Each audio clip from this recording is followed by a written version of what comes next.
Susan was an active duty nurse during the Vietnam War.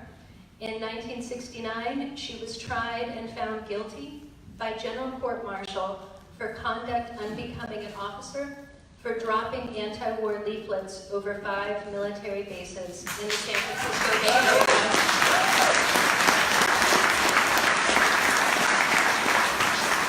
And wearing her uniform in the GI and Veterans March for Peace on October 12, 1968.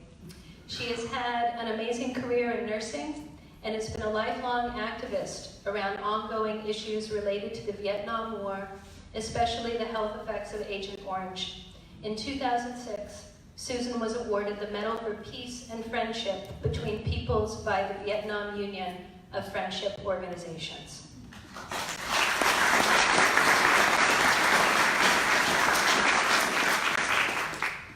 Randy Rowland.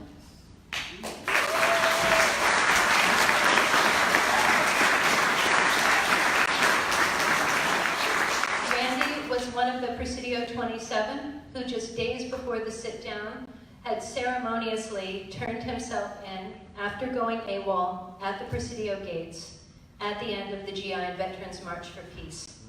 Randy was raised in a conservative military family, and after leaving college in 1967, he joined the Army and was stationed at Fort Lewis near Tacoma, Washington. Trained as a medic, Roland found himself taking care of paralyzed and severely wounded men without a convincing explanation for all of the suffering he was seeing. Roland's early experience as a medic were just the beginning of a long process of questioning and political transformation that would lead him throughout the course of the Vietnam War to a life of activism. He served a 1.5-year jail sentence in Leavenworth Penitentiary for his involvement with the Presidio 27. He is a retired registered nurse from Harborview Medical Center in Seattle.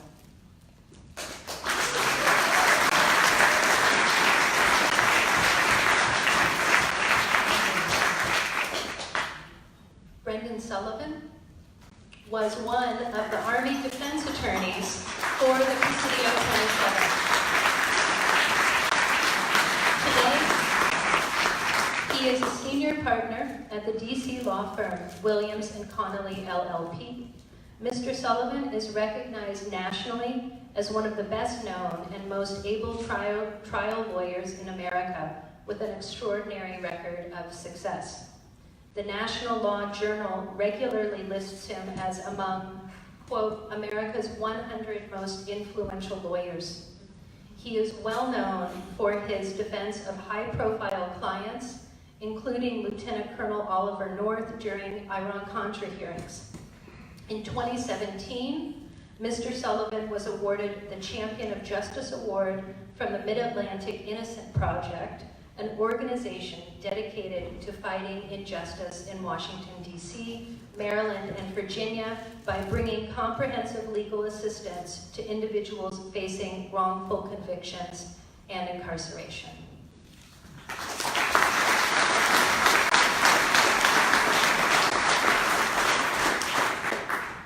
David Courtwright.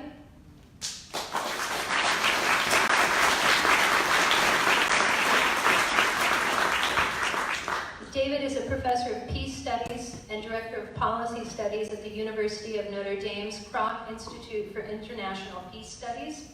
He is the author or editor of 20 books, including Soldiers in Revolt, published originally in 1975 and again reissued in 2005, which happens to be the selection for the Presidio Book Club this coming Saturday. I encourage you to attend. You never have to read the book. It's low-stakes book club. In 2002, he co-founded Win Without War, a coalition opposing war in Iraq and advocating peaceful international security policies. Courtwright served in the U.S. Army 1968 to 71 at Fort Hamilton, New York, and Fort Bliss, Texas, and was actively involved in the GI anti-war movement.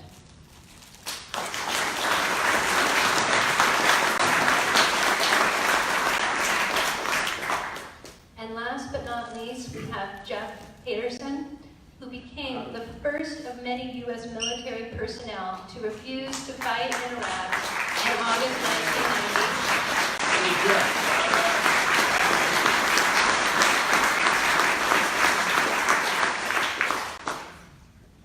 He is one of the founders of Courage to Resist, an Oakland-based organization that supports troops who refuse to fight or who face consequences for acting on conscience, including public figures like Chelsea Manning and Reality Winner. Yeah. So,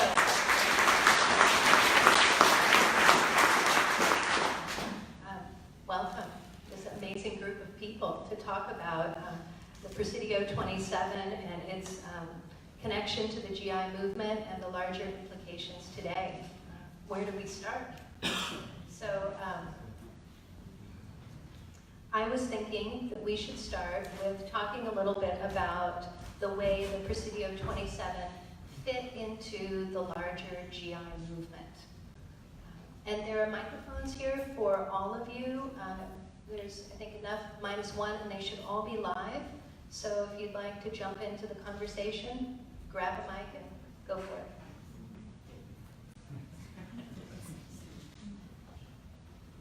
Thank you. First of all, I wanted to say how deeply honored I am to be part of this wonderful event, and so grateful to you and everyone here for commemorating this important history.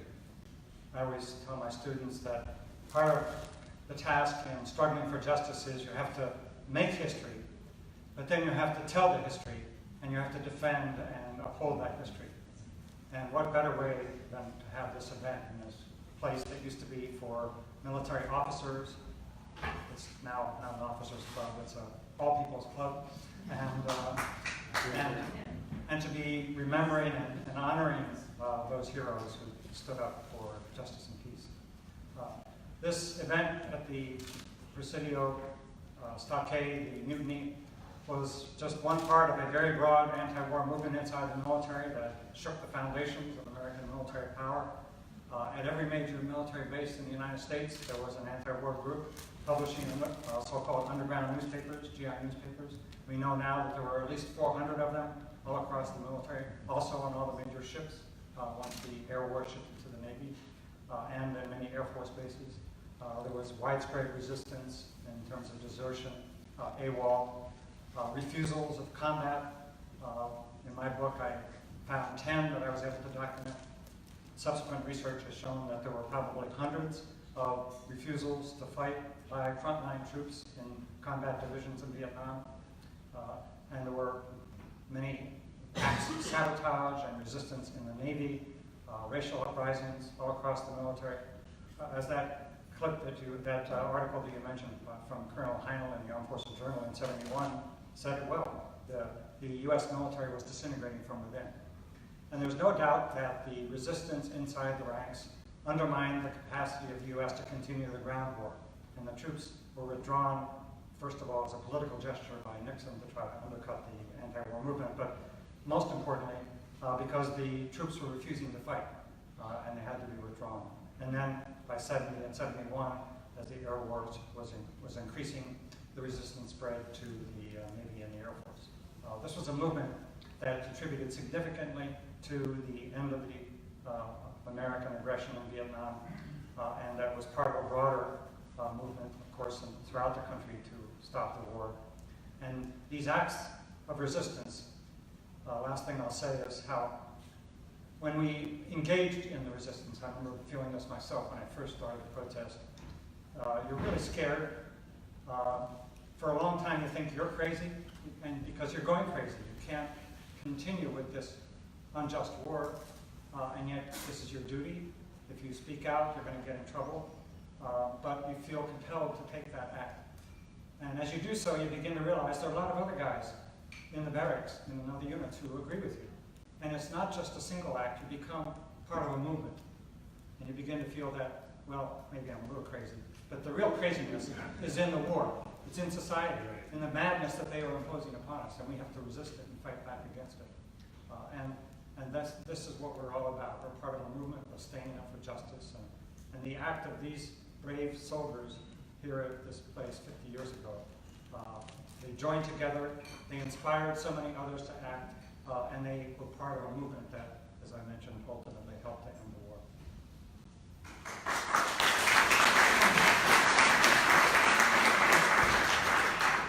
Terrific. I'm a little curious, since I was too young for this movement. What did it feel like to be a part of this developing movement? You mentioned, David, that it felt a little like going crazy. I'm curious about, for others of you, Susan and Randy, what did it feel like?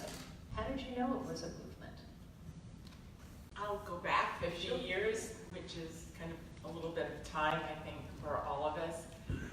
Even though I wasn't in Vietnam, I took care of the Marines and the soldiers who returned and could hear their stories and listen to their pain and listen to what they had done overseas, and found it so horrendous and horrifying that I kind of knew it had to stop.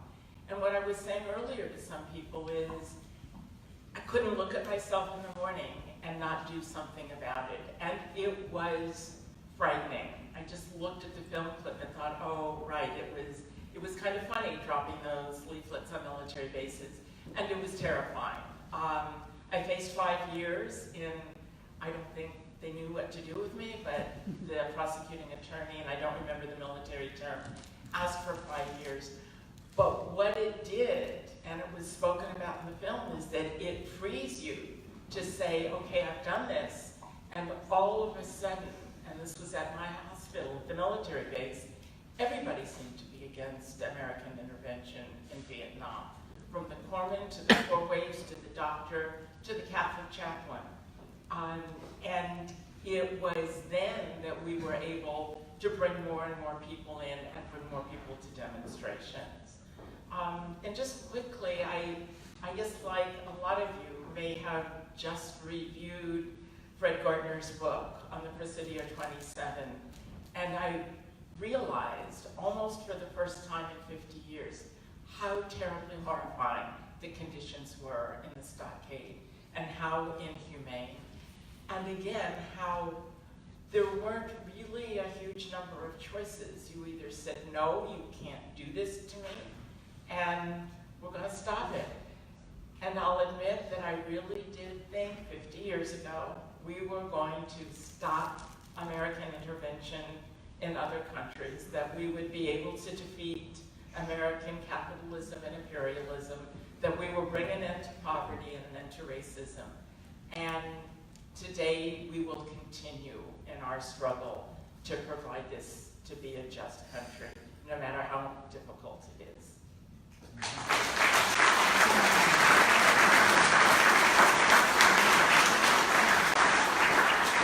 Randy, can you talk a little bit about the Presidio 27 and what their motivations were?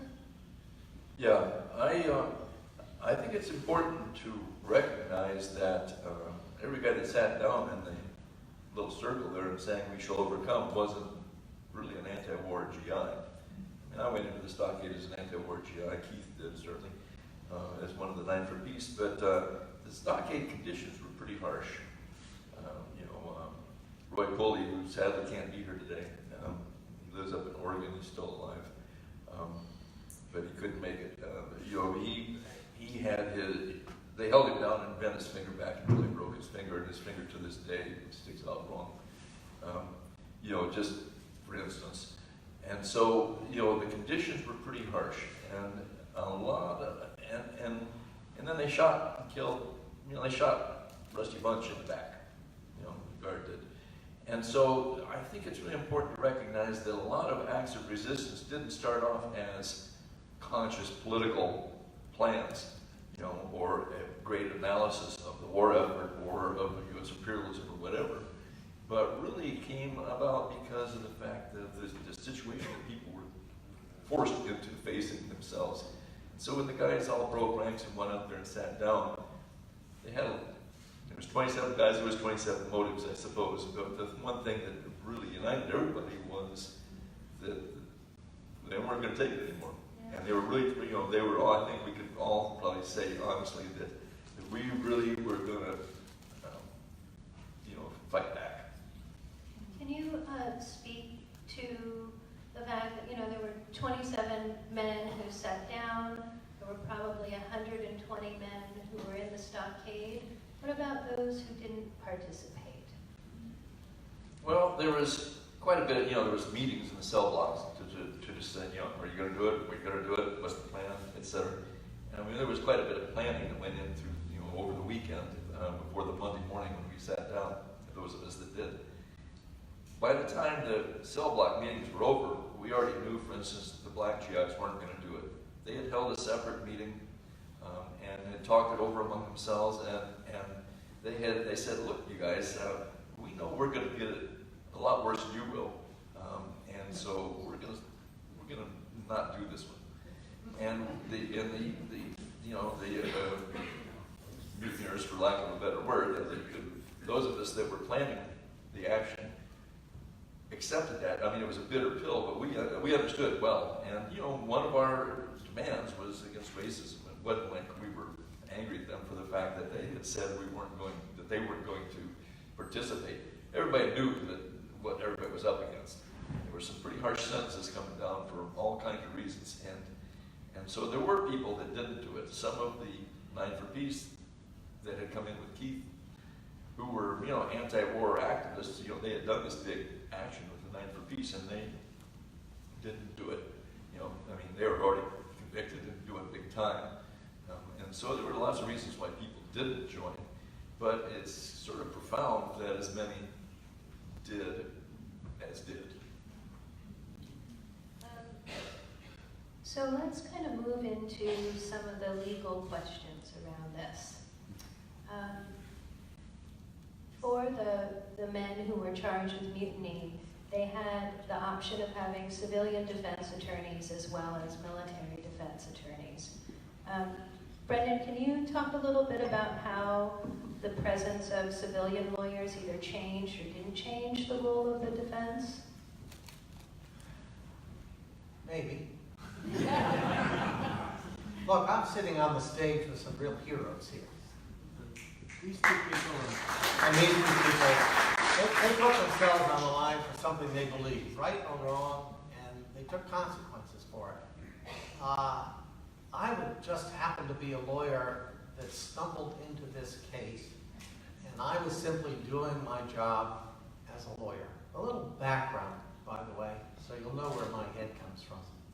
I grew up in Rhode Island. My dad was a major in World War II, did not see fighting combat because of a health issue.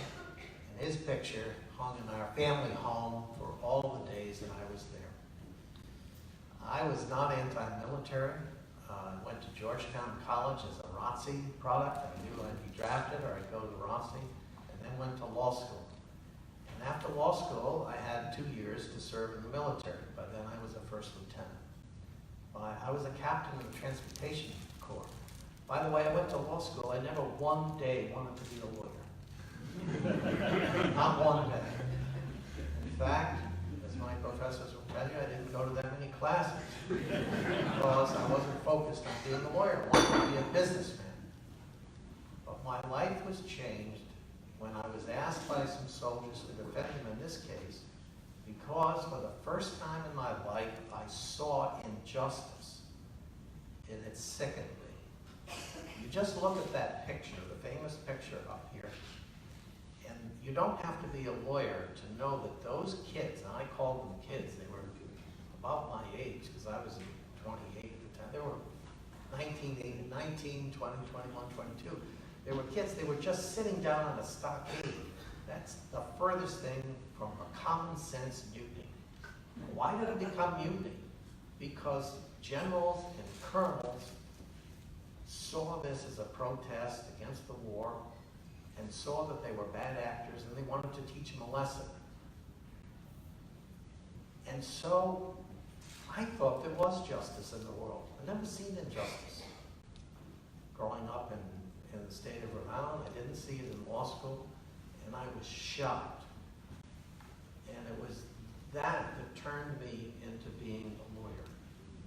Now, focusing on this particular case, I was just one of many lawyers. I had Emmett Geary right here, who was a lawyer who had served in Vietnam. He was an experienced lawyer. I'd never been a lawyer till I got to the Presidio. Rich Millard was an experienced lawyer. Yeah. And served in Vietnam as well.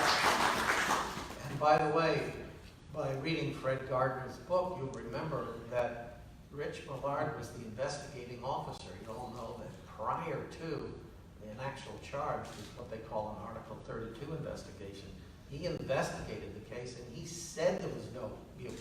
He told the commanding officer there was no mutiny, and the colonels on up hid that fact virtually from the commanding generals because they all wanted to make it a mutiny case.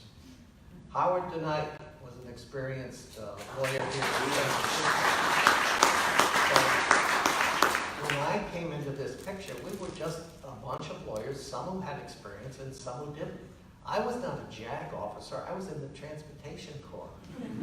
So I always got a laugh out of the fact that these guys could be punished and I was immune. What could they do to me? I'm just a transportation guy. I had only 2 years. Some of them had longer than 2 years. So we could afford to be bold for our clients. And we criticized the system of military justice. But we worked together, whether we were in uniform as we were, JAG officers as those gentlemen were, or a civilian like Howard DeKnight. We simply worked together and we happened to be there. And we fought for each of these kids because what was done to them was wrong. When I heard that Larry Rundell and some of those first defendants were sentenced to 15, 16 years, it was the shock of my life. Because I didn't believe that anything was like that. And yet here in the system of military justice, there was virtually no justice. So it's happenstance that you get there. And you know, we're not cause-oriented people. We're like the emergency room surgeon. If you come in with a bullet wound in you, he doesn't want to know who you are. He has a body and he wants to fix you up and get you out and save you. That's what lawyers want to do. We talked about the motivations. I always thought the motivations were a parade thing. Some were conscientious objectors. Some were people that didn't belong there. Some were people that had done AWOL. No one had done any serious crimes. And so we related to these young people. We felt that military was wrong. And of course, years later, they were proven to be wrong. But civilian or military, it didn't matter. We all fought. And some took risks. I didn't think I was at risk. But as a matter of fact, I apparently angered General Larson because when we sent him a subpoena to come as a witness, he tore up the subpoena and ordered me to Vietnam. I was shocked that that could happen, and there were a couple of Irish reporters at the San Francisco paper named McAvoy. One was McAvoy and one was Murphy. They spent the days in court, the nights in the bars, and they wrote big stories. And one of the stories they wrote was one about this Captain Sullivan that was ordered to the war zone because of the way they defended people in trial. And the fact of the matter is my orders were canceled by the Secretary of the Army because I had only 6 months in service, and they knew that this was just a bold effort to get one of the lawyers out of the courtroom. Bottom line, of course, everybody worked together just as you would in any other case. We didn't focus on the Vietnam War. We didn't focus necessarily on the conditions in the prison. We focused on the fact that this is not mutiny. And that's what a lawyer should do, and that's what we worked to accomplish. And although the big sentences came down in the early trials of the 6 trials eventually, Washington was so upset at it that the JAG himself reduced the sentences to two years. And then the Court of Appeals reversed it. And a surprise out of the Court of Appeals, guess what they said? It's not mutiny. They were just sitting down and they disobeyed an order.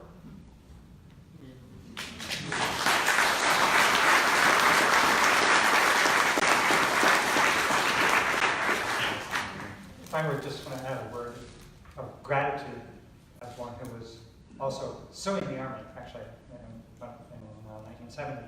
And I think for all of the GIs who were part of this resistance movement, the support we received from civilians, attorneys, folks who worked in the coffee house movement, Fred Gardner's here, I understand, a number of others who are Stand part up, of it.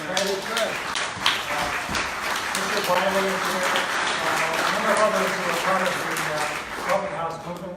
Civilians who understood that we were isolated in the military, we were potentially victimized by these very repressive measures, and they stood up for us, they helped us, provided crucial support legally in terms of the coffee houses and many other ways. So this kind of movement inside the military really depends upon civilian support from the broader movement.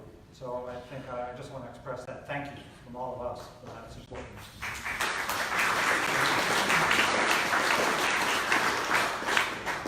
So why don't we talk a little bit about what the community response to the Presidio 27 was like? Outside of the military, within the movement, in the press. What was going on outside of the Presidio? Well, I can say that as lawyers defending these young soldiers, we were thrilled that there were 50,000 people walking down Lombard Street and trying to push open the gate. But we were in court trying to deal with the legal problems we had, and while that felt good, I think it actually made the military more angry. It caused the generals and the colonels to lean on their fellow officers who were the jurors, and it led to the big sentences. So I think it might have had a temporary negative effect on the early sentences. Once it got going, I think that it had the positive effect because Washington was so concerned about what they saw as abusive prosecution that's why they stepped in a dramatic way and just nullified the sentences of some of these young men by reducing it to 2 years.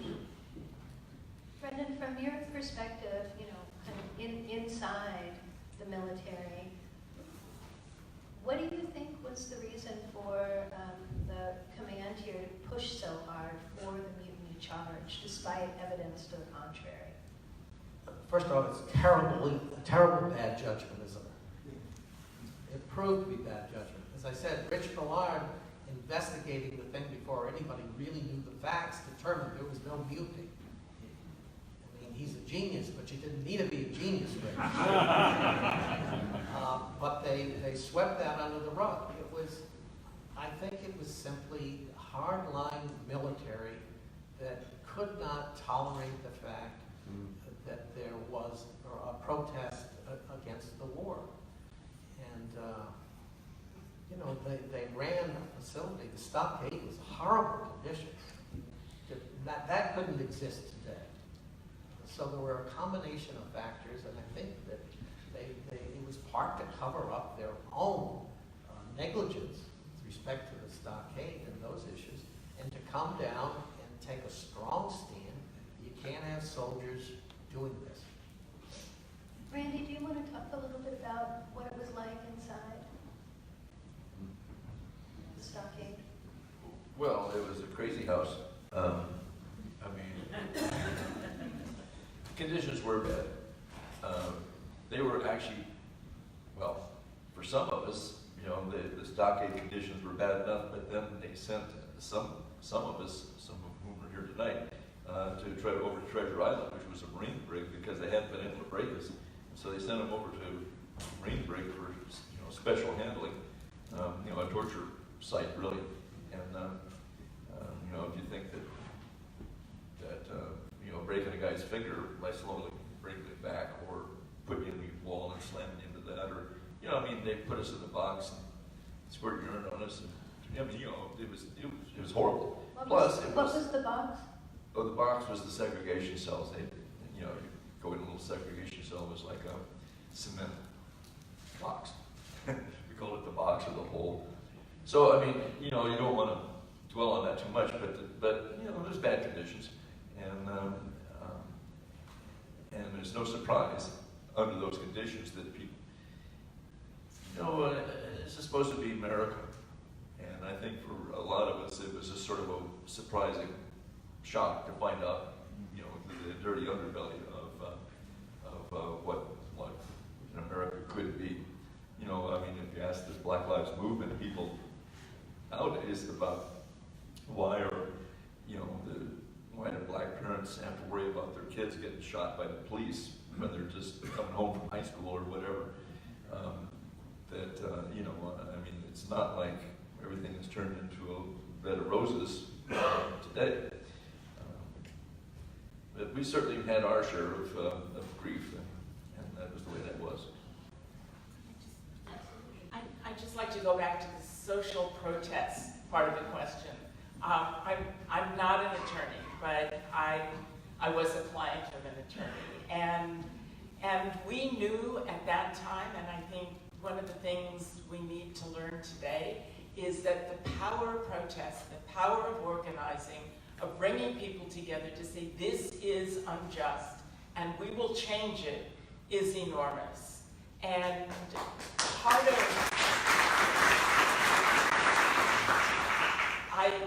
the military perspective is part of what is going on in our government today, which is that absolute power and control that says you're not going to change it. You may be the people who live here, but we have the power. We, the multinational corporations, have the money and the power and the influence. And if we, the people, don't stand up and say, we're going to take it from you, and we're going to do this non-violently, and we're going to work together to do it. Part of what we dealt with around my court-martial was a balancing act of saying, we know that the current administrative authority really wants to get rid of you. They don't want you to be seen. So what do? You get out into the streets and you get the publicity and you talk to the reporters and you make that movement known to the people. It is, I'll just say, I am an old-fashioned organizer, and I really do believe that if we pull ourselves together, we will make those changes. And we need to learn from what happened with the Presidio. If people hadn't gone to Washington, what would have happened to the sentences? Do we really think they would have gotten smaller as the cases went on? I don't believe that. I believe once we move that power and you say to your elected representative, or you say to your neighbor, or you say to the people you work with, we need to get it together, and we're going to make that change. So it's more than the courts, and oh my goodness, right? It's 50 years later and I still go to the streets, and we still need to go and elect people who in fact will represent us and make those changes.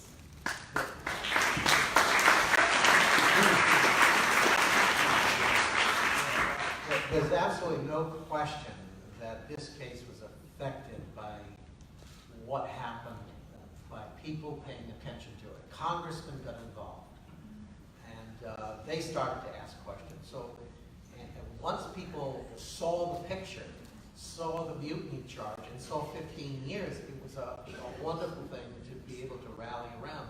And the Department of Army was scared of it, and that's why they took dramatic action to reduce it.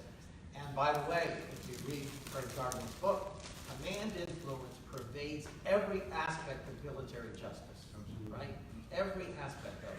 And it pervades military justice in the Court of Appeals in Washington as well. And the only thing that affected them was the fact that the Army was embarrassed at what happened. They saw General Larson, by the way, who retired somewhat in disgrace and lost 1 star upon retirement. They saw him as really...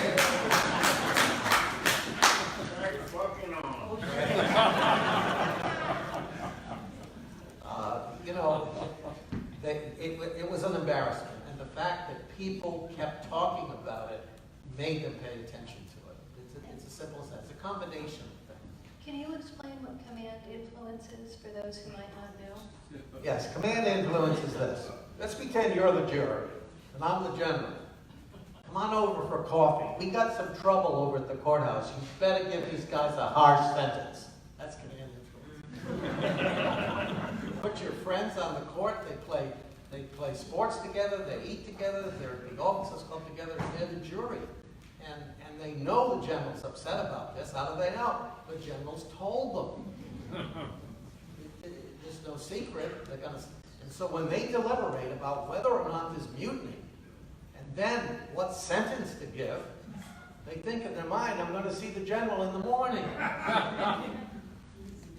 So, command influence pervades the military system, and it certainly did here. So in the film clip that we saw from Sir No Sir, told the story of how the Presidio 27 fits into a larger GI movement. And I'd like to hear from some of our panelists their thoughts about how the Presidio 27 fits into that story, what it pulled upon, what it influenced, how it fit there. I'll speak to that because, after I got out of prison, I went back to becoming, I was a GI organizer at Fort Lewis. The movement sent me into the stockade, the movement, after I got out of prison, sent me up to Fort Lewis to continue the same sort of thing. And so, I helped the GIs up there. One of whom is in the room, Henry Valenti over there. He was a lieutenant at Fort Lewis when I was a GI organizer. And we're great friends to this day. But the point is that the GI movement really did balloon. I think that 1968 was a pivotal year, and it really it took off. I was at Fort Lewis when the FTA show came through, and Country Joe McDonald was on the FTA show at that point. He doesn't show up in the film because some of the personnel changed, and they made the film at a time when he happened to not be part of it. But I was in the room with thousands of GIs in this wrestling arena in Tacoma, Washington, when the FTA show was doing their performance, and thousands of GIs came off the base to go to the FTA show, and Country Joe McDonald was leading thousands of GIs in time of war in a song where we were all singing, "We love Ho Chi Minh, we love Ho Chi Minh." When you think about it, it's kind of shocking. So, I don't want to think that the Presidio Mutiny, to use their term, caused all the GI movement that came behind. Because what happens, of course, like, as a medic in Fort Lewis, I had Howard Levy's photograph inside my wall locker, where a lot of guys had, Playboy bunnies or wire or whatever. I had Howard Levy's photograph inside of my locker, that I had cut out from a newspaper clip, and then I remember coming down to the Bay Area, and there was a poster that I saw that was this fellow whose name I can't think of, but who was a reservist who had refused to be activated somewhere in the Bay Area here, and he's looking out of the poster and he says, "I followed the Fort Hood 3, who will follow me?" And I looked at that poster and, I was the guy, or one of the guys. So that business about whether a person consciously was trying to poke U.S. imperialism in the eye, or whether they were responding to the conditions they were facing, maybe they didn't really want to die in the jungle, or maybe they really didn't like the conditions in the stockade, or maybe whatever their various motives might have been, but it's sort of like the waves breaking against the citadel, and no one wave will knock all of those fortifications down, but wave after wave after wave, and it has a cumulative effect. And I think we can kind of take comfort in the knowledge that even though no one thing is going to change the world, that the volume of repeated people doing what they find they have to do, in accumulation, can stop a war or change the world in who knows what ways. We've got to face that, in modern times. We're driving off the precipice in terms of global warming and all kinds of other reasons, but we've really got to do something. And I think we can recognize that everybody says, "Oh, you can't, one guy can't do anything." But the truth is, one person joined by all the other people who are also one person can do huge things. Yeah.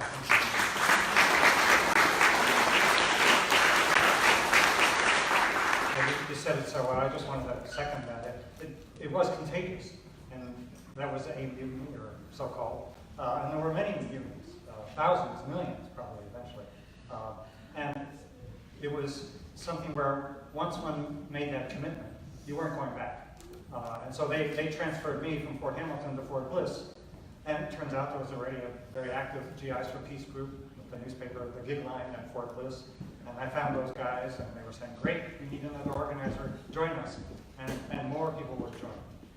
And then we would there receive the other GI newspapers from other groups in other parts of the military in this country and around the world. And we take courage from that and feel a sense of support and solidarity. And it helped us to take those steps forward that need to be taken to, finally come forward and stand up for justice. And I think the GI movement has really become a bit of an inspiration across generations.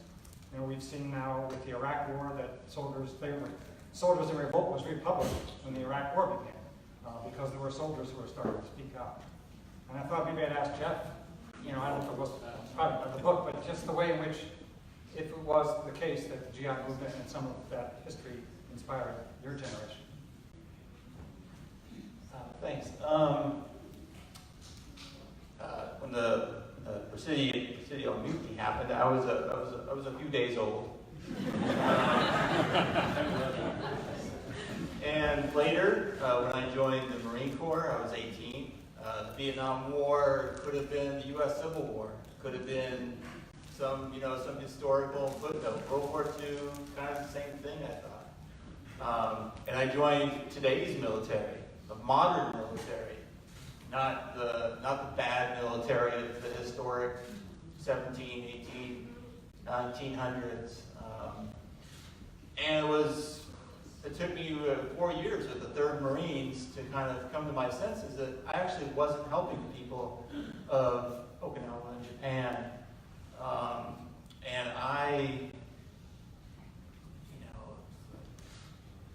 it took me somebody saying that I personally might have the opportunity to set the nuclear fuse so we could annihilate what they call ragheads. And it took that thing in my mind. It's like, I didn't think it was going to happen, but certainly it was a possibility, because if anything went wrong over there in Iraq, it was going to be my opportunity to do a nuclear holocaust type thing. And that's my turn. And it was, for me, it was like a very personal thing. There was no movement. Iraq had just invaded Kuwait a few hours prior to that. But I was hoping that maybe if I stood up, somebody else would see something in the newspaper about that.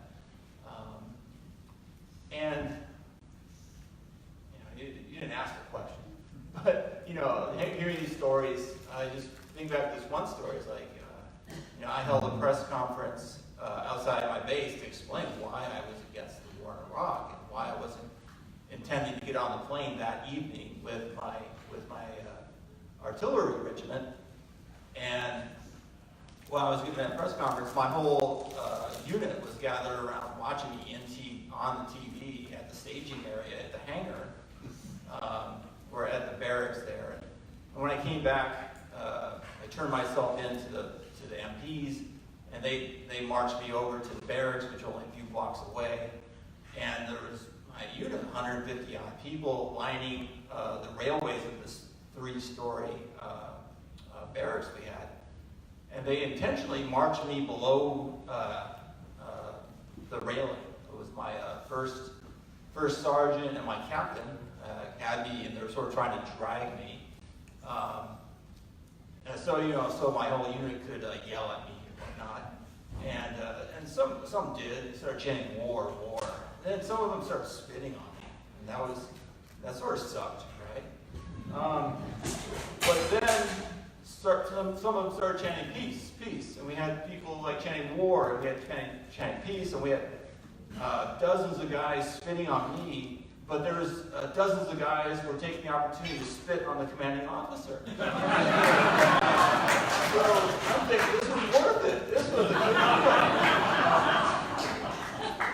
So that was sort of a highlight. And later on, I refused to get on the airplane, and people threatened to murder me, people threatened to kill my family if I didn't get on there when they got back from Iraq. And it was a very surreal kind of evening. But I do, and going back to, it made all the difference to have a community of support there when I was going through trials, looking at 5 years in prison. It was awesome to have a civilian attorney work with my military defense attorney. Instead of 5 years, I only did a few months in the Pearl Harbor Brig. It wasn't as shitty as the Presidio, I guess, so I was happy about that.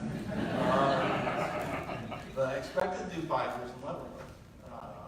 And when the Iraq War started in 2004, I tried to take what I learned about having a community support and legal and material aid for families, and that's how we grew up Courage to Resist, and we supported resistor local military people that have become local activists here in the San Francisco area. Stephen Funk, Pablo Reyes.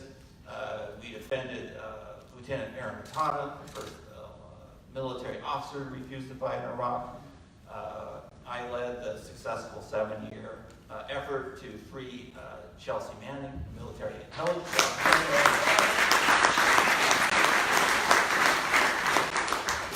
I also kicked off the less successful attempt to defend Reality Winner, and a whistleblower.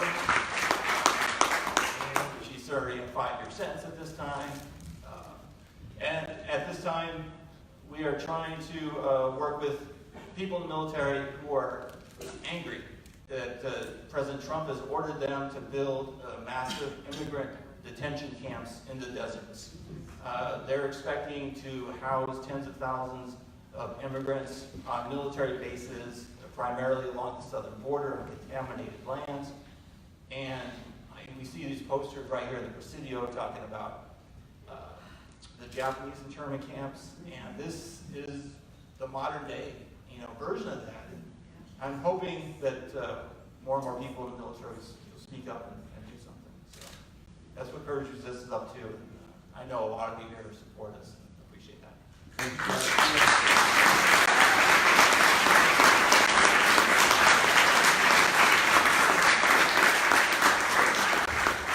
A really quick aside, if you have written a question on a card or you have a question, write it on a card quickly.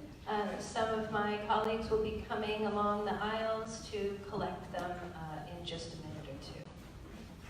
So, Jeff, as a historian, I have to say I'm curious when you said that Vietnam wasn't in your headspace at all, right, when you were in the military. And, this is history, but it's also a history that's kind of been forgotten about, right? The GI movement, GI activism.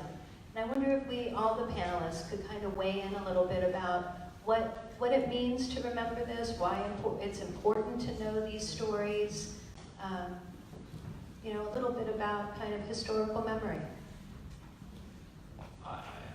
Yeah, it's post-mute. A lot of what I believe as important is telling the stories of the Iraq War, the Gulf War resistors. More than 100 of us in the Gulf War spoke out against that war, and at least 100 of us were imprisoned. There was almost 20 Marines that were taken to Camp Lejeune and were court-martialed en masse for refusing to fight in the Gulf War. And that's a history that's kind of forgotten. And trying to do something different now with the last people stepping forward. Again, in my mind, it really wasn't until I refused, and then Vietnam era veterans, many people in this room stepped forward to support me. I realized that I had this commonality. It wasn't a historical thing. And as I was preparing to refuse publicly, people gave me a VHS tape of the FTA movie, for example. I'm like, oh shit, I'm not the first person to think of this. So that's sort of where I was. Yeah, I think we need to have this history in our minds and tell the stories continuously so that those today who are struggling with the same issues, and there are many people in the military who are questioning. They were questioning it after the invasion. There were movements, the Iraqi Veterans Against the War came out, the appeal for redress, 2,000 active duty and reserve members signed an appeal to Congress. And today, even there are many who are asking these questions. And we need to come back to this history constantly because America remains a militaristic society. We are still involved in these wars in Iraq and Afghanistan and now other wars in Iraq, Libya, and you don't even know how many countries we're bombing or have our troops in nowadays. And this militarization is continuing to drag down our country economically, financially, socially, politically, and we have to keep fighting it and resisting it. And hopefully these stories from those of us who are inside the green machine who spoke out and have shown that we were successful and we were on the right side of history, that story can continue to be told and inspire further resistance and action today.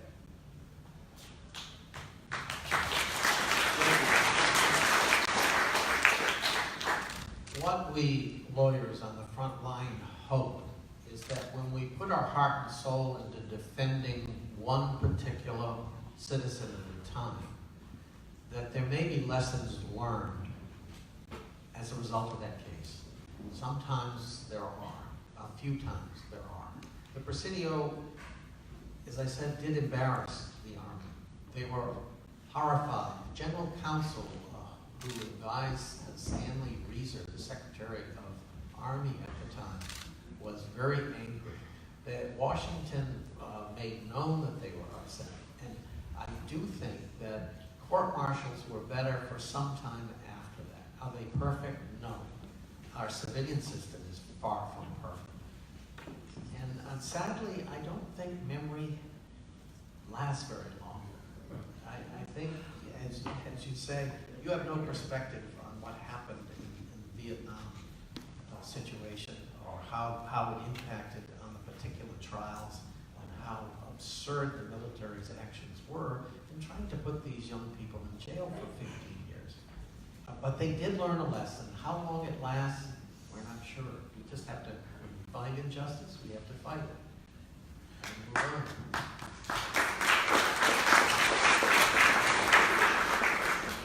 Years after all that, I marched for many years with radical veterans organizations. I'm still a member of Veterans for Peace. I know there's plenty of people from Veterans for Peace here. And one of the things we always said was, first you fight the battle, and then you fight the battle of summation. And the battle of summation, that's part of it right there. The battle of summation goes on and on. And, one time there was, in the 80s sometime, there was the men's movement came up, and everybody sitting around the circles beating drums or doing all the things they were doing. And our veterans group was called to be the resource table outside of this conference of the men's movement. And whenever the speakers were done, they would have a break, they would drip by our table. And it was right about the time that the Rambo movies came up. And the people at the conference, all these guys at this men's movement conference, would come out, and the first thing they would do is they would inevitably, they'd apologize for not being a veteran. Well, we were the anti-war veterans, so we were hardly carving about that. And the second thing they'd do is they would tell us about how their kids loved the Rambo movie. And it was, after like dozens of guys had come by, I started asking guys, well, what did you do during the war? Because they were all my age. And it turned out that they had been heroic resistors in some form or another. They had done all kinds of things. And I started asking, well, did you ever tell your kids about that? No. And like guy after guy would come by and complain that his kids love Rambo, but then it turns out that they'd never told his own kids about, the time that they had gone down to the recruitment center or done this or that or stood up in some way, whatever way they had done it. And they hadn't told their own history to their own kids, and then they couldn't figure out why their kids love Rambo, Well, at that point was when I realized that I had a lifetime obligation. First we sat down and sang We Shall Overcome, but that I sort of had a life. You're never going to get time off for good behavior. You've got to keep fighting that fight of summation. To keep bringing it back, because at this point in American history, we are in a fight for the soul of America. And if we don't reach out and find the lessons that have been learned the hard way, why then how can we hope to go forward and have success?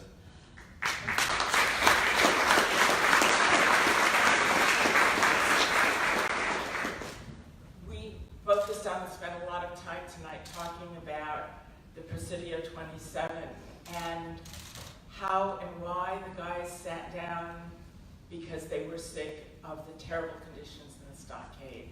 And we also talked about the detention centers. We, because we're allowing it to happen, are sending 2, 3, 4, 5-year-old children, separating them from their families, and sending them thousands of miles away to these detention centers. Yes, we have the exhibit about what we did during the Second World War to the Japanese. The Japanese went as families. These are children, and it continues, and it's getting worse. And I'll say again, because we're allowing it to happen, because we're not there, because we're not protesting it enough, and because we're not stopping it enough.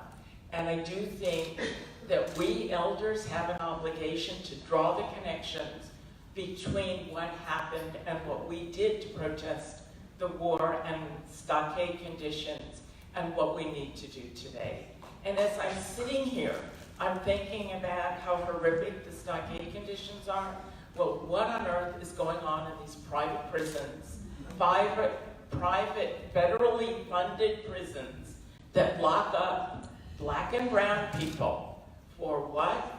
For drugs, that if you have the resources, you get out of jail and you don't have to serve a sentence.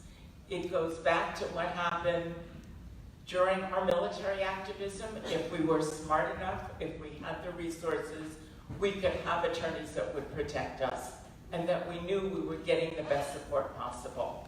But there are people in this country, and the division gets larger and larger every day, who don't have those resources and who keep on being beaten down. And we've got to do something. And I think it's making the connections, it's making those connections between wars, it's making those connections between the military and the police, it's making the connections and saying, we're going to stop it.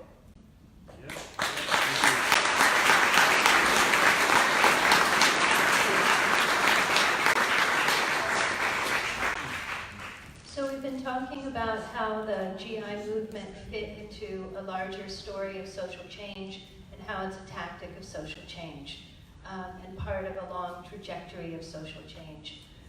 Would some of the panelists speak to how the GI movement helped to end the Vietnam War? I have to say this, that the war ended because the Vietnamese won their struggle.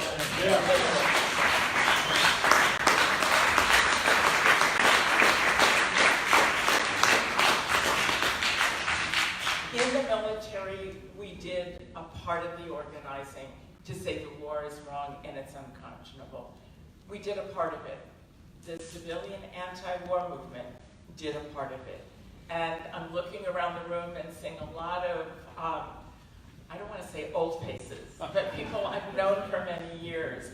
And your interest is the continuing injustice that goes on. And we continue to have to do this.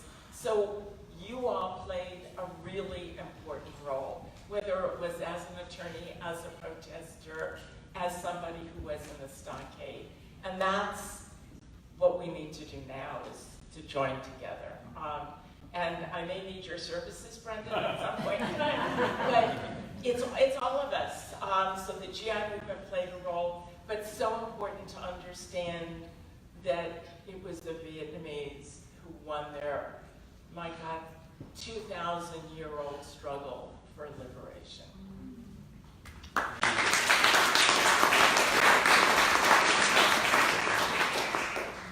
So a question for Jeff. How is GI resistance different now? Or the same? Or what's it, how's it compare to this kind of thing? It's right? There's no longer a draft. So we're dealing with people who join the military out of a sense of misplaced patriotism, out of the concrete issues of poverty, social, personal crisis. There's always, it's like, I joined as I thought, a true believer. I went into the Marine Corps officer, and he asked me what, job I wanted, and I said, well, whatever job I could be most helpful in. So it was those true, but there's also something when people realize that they're lied to, that it's not what we signed up for. That I wasn't looking forward to going to kill people, but I assumed I would have to kill people, but I was 100% certain that the people I was going to kill were 100% bad people, and I was 100% good. And as I spent years in the Marine Corps, I realized that wasn't true. And when I was promised I might, drop nuclear artillery rounds on people in towns in Iraq, I knew that wasn't true. And right now, the military is dealing with drones and robots and all this stuff, and they're able to deal with volunteers for the most part, relatively small tens of thousands of people on the ground in all these countries. And we see the waves of resistance when they start pulling in the reservists and the National Guards and putting all those people in Iraq and Afghanistan.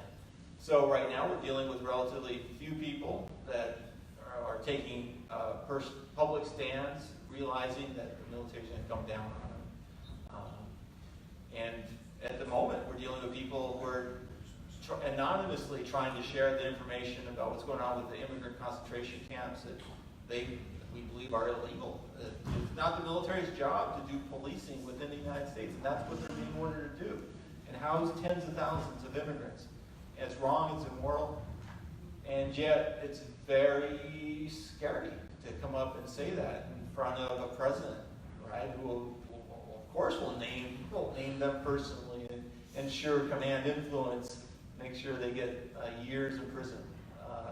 Reality Winner, for example, 5 years in prison for one single document questioning Trump's narrative about the elections. People realize the stakes are high, and I think there's going to be resistors, and we're trying to make sure that they know we're going to be there to support them. For example, we're running Facebook campaigns directed at those areas of those bases towards military people, letting them know that there is a basis to support the question, what's going on, question their orders. Good job. And just one point further on that, I think what Jeff said is important about people who join are doing so for a variety of reasons, often for the benefits, the educational benefits, to have some employment options. But they really want to believe, and they've been taught that what they're doing is the right thing. And when they find out it's not the case, or when they think that the legal foundation or the moral foundation of what we're doing is questionable, they're willing to begin to question. And the challenge is how to do that. We had a recent Army captain at our conference in Notre Dame a few months ago, an artillery officer in Kuwait, and he was basically beginning to question, why are we at war now 16 years after 9/11 on the basis of supposedly fighting Al-Qaeda when we're fighting or supporting a war in Yemen, and we're fighting various groups that had nothing to do with those who attacked the U.S. 17 years ago. So that's a courageous act, and he's actually trying to file a lawsuit saying that this continuing so-called war on terror is unconstitutional. So those kinds of voices are still there, and it's the kind of area, though, where they do need that civilian support, and we should, I think, have the assumption that many people in the military want to do the right thing. Many recognize that these wars make no sense, that they're questionable legally, morally, and we should support them in that questioning process.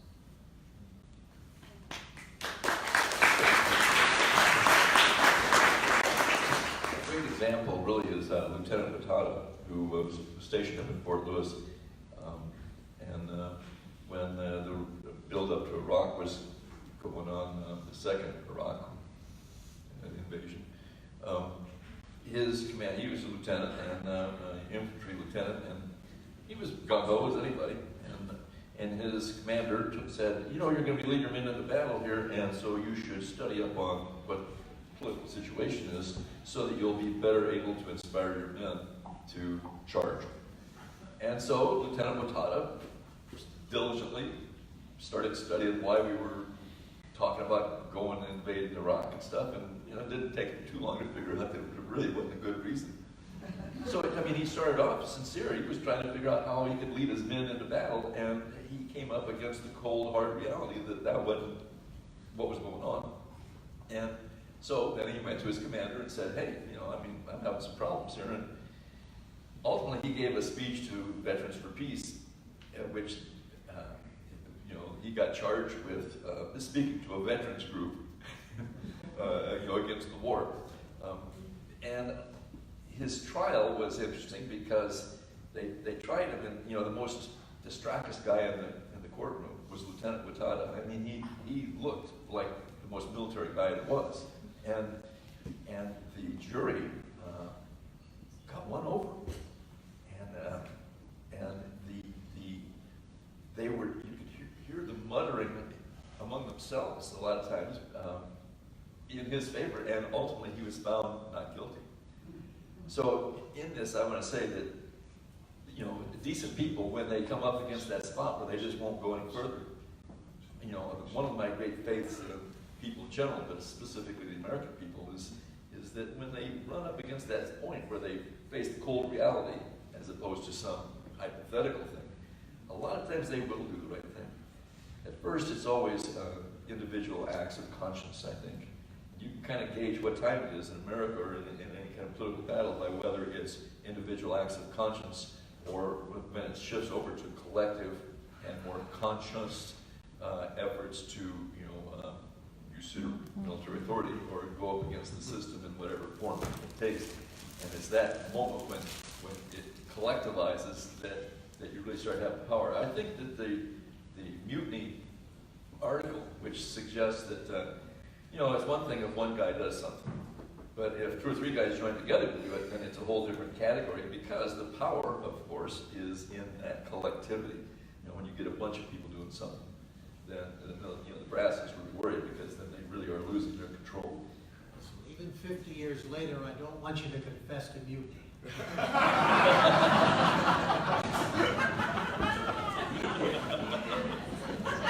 So actually, this is a great moment to segue into audience questions, because one of the questions actually asked, why wasn't it mutiny? Picture back up. There it is. That's why it's not mutiny. I'm like Rich. Rich Miller, come up here and tell us. Rich, the guy that actually said it was not mutiny. So Rich Millard, for those of you who don't know, did the pre-trial investigation called an Article 32 hearing into whether the charge of mutiny was a warranted charge or not.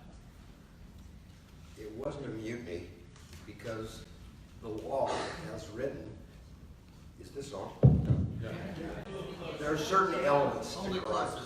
Pardon? There are certain elements to crimes, and when you analyze facts and you apply it to the law, if the facts don't fit with the law, then the crime isn't there.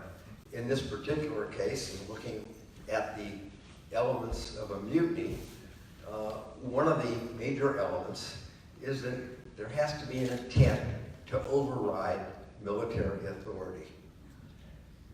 Just the fact that men were sitting in a protest and appealing to the command to correct the wrongs and the aggravating circumstances that existed at the stockade did not evidence an intent to override the authority.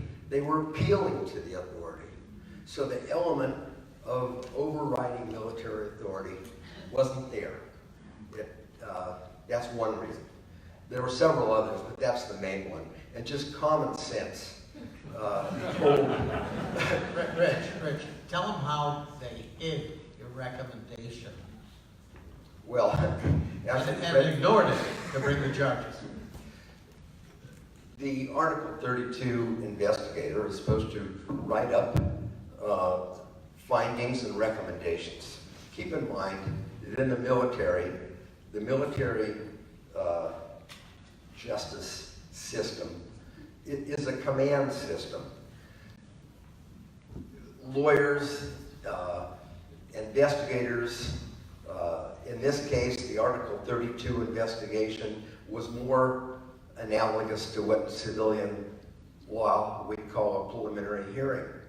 And whereas in civilian authority, we have judges who make rulings and orders, in the military, you make findings and recommendations because the officers in charge of the legal proceedings are staff officers who are advising the command. And the command is the individual or the persons that act upon recommendations. In this case, I found there was no mutiny and made recommendations against going forward with mutiny charges.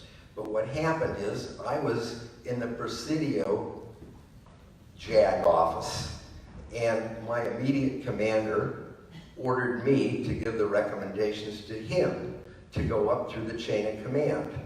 So I gave the recommendations to him, and he put a cover letter over my recommendations, recommending the opposite of what I recommended. He gave it to his commanding officer, who put another cover letter over it, recommending they go forward with the mutiny charges. And then it finally got up to the 6th Army area of command, and the 6th Army headquarters were right here at the Presidio, so just a matter of a few hundred yards away. It wasn't like going to some other part of the United States. And they saw, or the General Larson saw, I don't know if he ever read my recommendations, but what he saw were the recommendations of the officers immediately below him. And if you read far enough, he might have gotten to my recommendations. I know as a trial lawyer, if I'm writing a brief to a judge, I put the most important points I can in the first paragraph or two, because I worry if I make a motion that's over 2 or 3 pages, they'll never read it. And I think that's probably what happened at the Presidio.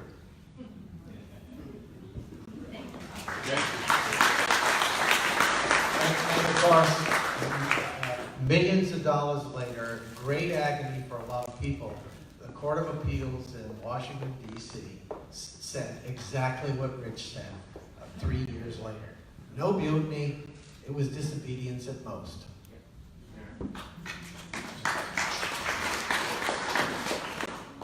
I think on that note, we are going to have to end our discussion for tonight. We will decamp. People who need to leave can leave. And those who'd like to stay to chat, maybe answer a few more of these questions. I have a whole pile of really great questions in my lap. We can gather in the back of the room around the fireplace. Some of the other people who are participants in this history who weren't on the panel will likely be back there. So we can continue the conversation. But at this point, I would like to thank our panelists. I would like to thank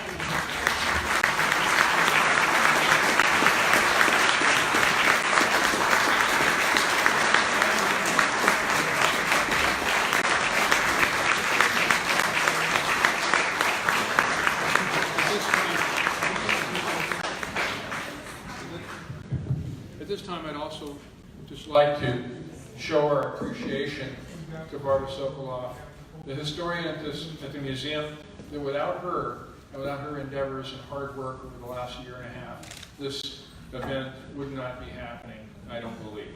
So, Barbara, thank you. Congratulations to Presidio 27 and the movement.